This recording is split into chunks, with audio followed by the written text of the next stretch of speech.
मेवात की पाक सरजमी पर मैं रमजान आप सभी का बहुत स्वागत करता हूँ। इस वक्त की खबर की ओर सीधे रुख करते हैं।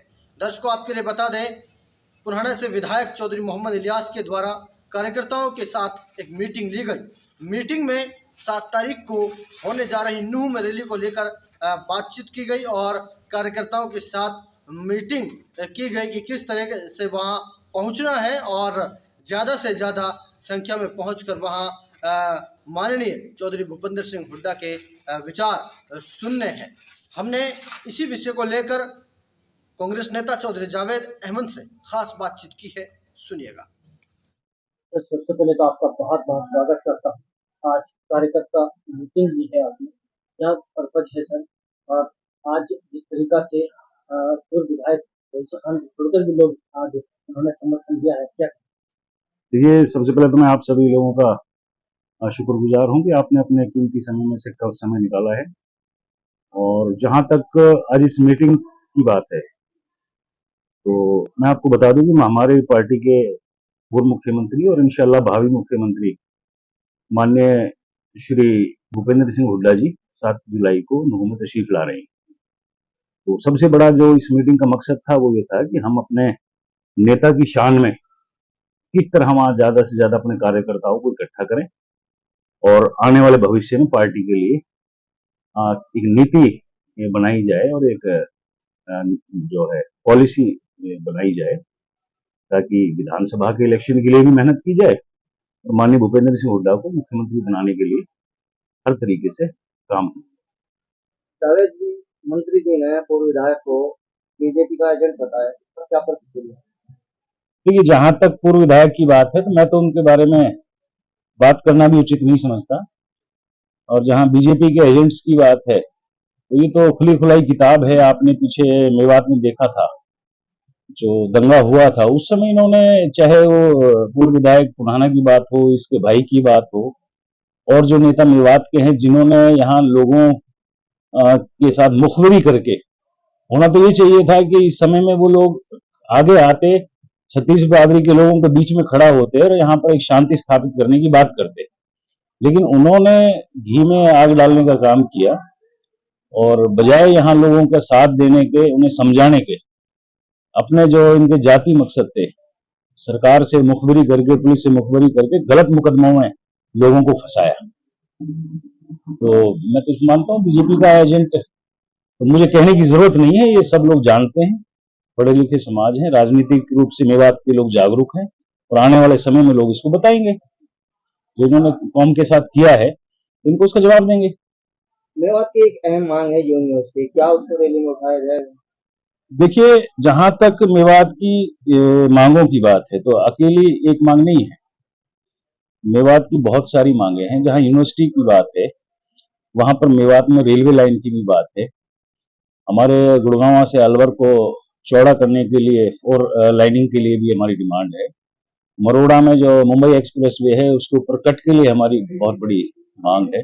इसके अलावा हमारी मूलभूत सुविधाओं को लेकर, जैसे पानी की समस्या है, बिजली की समस्या है और एजुकेशन की समस्या है, हेल्थ के जो हॉस्पिटल्स की प्रॉब्लम है, ट्रांसपोर्टेशन के इश्यूज हैं, इन सभी को लेकर आने वाले जब हमें सरकार में मौका मिलेगा तो इनको जो है पूरी तरह से जोर शोर से उठाया ही नहीं जाएगा, बल्कि इनको पूरा करवाया जाएगा। और हम आशा रखते हैं हमारे माननीय मुख्यमंत्री जी से, जिन्होंने मेवात को पहले भी बहुत कुछ दिया है। आप देखेंगे, चाहे वो ITIs की बात हो या नौकरियों की बात हो, जिस तरह से लिबरल वे में सबको बराबर रूप में साथ लेकर चलने के मामले में भूपेंद्र जी हुड्डा जी ने जो मेवात के लिए किया है, आज तक किसी नेता ने नहीं किया। आगामी विधानसभा चुनाव में पार्टी ने जैसे लोकसभा में 5 सीटें जीती हैं, क्या बदलाव देखते हैं? देखिए, बदलाव जो है, एक देहाती कहावत है कि घी गला तो अंधेरे में भी दिख जाता है। तो ये जो कहावतें हैं ये चरितार्थ रूप में होने जा रही हैं। तो ये पार्लियामेंट्री जो इलेक्शन था इसमें 5 सीटें आई हैं और आने वाला इलेक्शन जो है इंशाल्लाह 75 से पार जो है कांग्रेस पार्टी के विधायक होंगे। माननीय मुख्यमंत्री जी हमारे जो हैं वो भूपेंद्र सिंह हुड्डा जी बनेंगे, भाई दीपेंद्र सिंह जी जो है बनेंगे। और हम जो है बहुत सारी आशा और उम्मीद है उनसे लेके बैठे हैं। तो अब तो को रैली में कितनी तादाद में पहुंचने की आशंका है? ये आशंका नहीं है, यकीन है कि कम से कम 500 गाड़ियों का काफिला यहाँ से निकलेगा। आज अभी मैं गाड़ियां नोट करने का काम कर रहा था, अब तक 500 से ज्यादा गाड़ियों वर्कर लिखवा चुके हैं। बल्कि मुझे ताजुब इस बात का है कि मुझे अभी तक किसी ने गाड़ी भेजने के लिए नहीं कहा है। तो आप इस लोगों के उमंग से जो है अंदाजा लगा सकते हैं कि लोग कांग्रेस के प्रति और माननीय भूपेंद्र सिंह हुड्डा जी के प्रति कितनी श्रद्धा रखते हैं और विश्वास रखते हैं। तो इंशाल्लाह 500 गाड़ी से ज्यादा का काफिला नूह पहुंचेगा। क्या संदेश आखिर में? संदेश हमारा यही है कि अब ये इलेक्शन का समय है, सोचने का समय है, किसी भी बरगलावे में ना आकर जो है कांग्रेस पार्टी को वोट करना है और छोटे मोटे जो आपस के मनभेद हैं या मतभेद जो भी होते हैं उनको भुलाकर हमें एकजुट होकर पार्टी के लिए काम करना है और माननीय मुख्यमंत्री जी भूपेंद्र सिंह हुड्डा जी को हरियाणा प्रदेश का मुख्यमंत्री बनाना है। विधायक जी को आज समर्थन दिया सर, ले लोग दिया है आज। जी जी जी, जहां तक लोगों के समर्थन की बात है तो सही बात तो यह है कि आज सैकड़ों लोगों ने यहाँ समर्थन दिया है और ये तो एक कार्यकर्ता मीटिंग थी।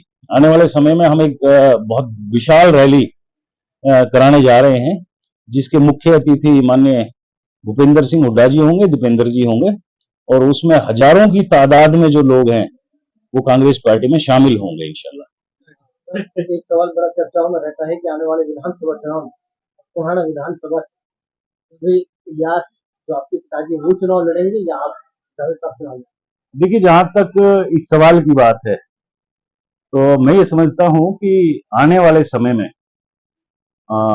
चुनाव लड़ने का जो मसला है, क्योंकि हम लोग पिछले 15 साल से विपक्ष में ही रहे हैं, चाहे वो कांग्रेस में रहे हों चाहे किसी दूसरी पार्टी में, तो हमेशा विपक्ष में है। तो मेरा ये मानना है कि आने वाले समय में जब सरकार में आते हैं तो हमें सत्ता में रहना भी जरूरी है। तो वहां पर हमें मंत्री जी के कद की जरूरत पड़ती है, क्योंकि पार्टी में जो मंत्री जी का कद है वो मेरा नहीं है। तो जहां तक इलेक्शन लड़ने की बात है तो इलेक्शन मंत्री जी लड़ेंगे।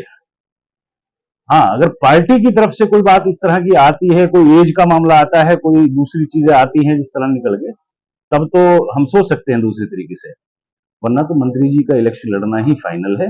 रही बात काम संभालने की, तो हम काम आज भी संभाल रहे हैं और आगे भी संभालेंगे। तो ये 100% एक तरह से आप इसको मान के चलें और आइंदा जो है इस सवाल को कभी भी ना रखें किसी भी उसमें कि चुनाव कौन लड़ेगा। चुनाव तो मंत्री जी ही लड़ेंगे। अंत में और क्या कुछ कहना चाहेंगे? जो लगता है कि ये भी रमजान को साथियों को पूछना चाहिए था, क्या कहना है पुराना विधानसभा?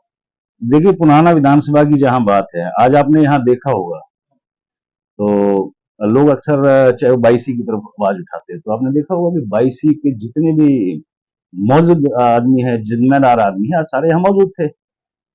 और खाली 22 का नहीं है, चाहे हमारे बड़े बड़े गांव जो है, नई है, सिंगार है, बिशरू है, बिछोर है, आप देखेंगे कि वहां भी हजारों, जहां हमें कुछ ही वोट मिला करती थी, वहां इंशाल्लाह आने वाले इलेक्शन में कई कई हजार वोट मिलेंगी। रही बात मेहनत की, तो आप ये समझ लीजिए कि हमारा आज से ही डोर टू डोर है, हर भाई के घर जाएंगे, अपने रूठे हुए आदमी को मनाएंगे और इंशाल्लाह आने वाले इलेक्शन में बहुत बड़े मार्जिन के साथ यहाँ कांग्रेस पार्टी का विधायक बनने जा रहा है। Thank you. तमाम खबरों में बस इतना ही, इजाजत चाहूंगा। खुदा हाफिज।